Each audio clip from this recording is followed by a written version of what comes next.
Москва шаарындагы Крокус Сити Холл концерттик залында пайгамбарыбыз Мухаммед алейхиссалату вассаламга арналган Мавлид ан-Наби кечесине чакырабыз.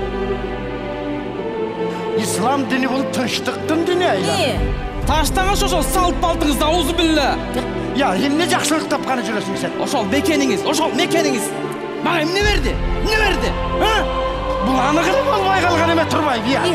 Бирөөнүн эшигин сагаламай, көзүңдү ач көзүңдү. Атасы намаз окуган адам капыр. Анан муздук алмалы. Атал болмок беле. Астагфирулла аузу билля. Кайдан бар эле? Мен тети учок. Эгерде илимди сакал менен чегей турган болсок, сен билбейт экенсиң жихадты. Өзүк жолда. Коюп тур. Окуяла кичкин ай балам.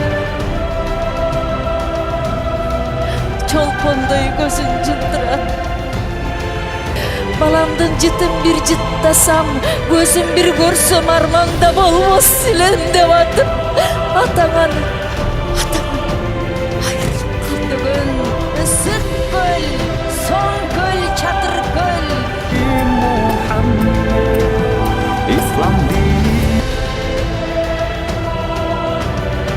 Кечеге Кыргызстан мусулмандарынын Азирети муфтии Максатбек Ажы Токтомушев, Аалымдар кеңешинин төрагасы Абдышүкүр Ажы Нарматов, Аалымдар кеңешинин мүчөсү Чубак Ажы Жалилов катышат. Программада жылык сапары жана баалуу белектер ойнотулат. Келип кечеге күбө болуп кетүүңүздөрдү өтүнөбүз.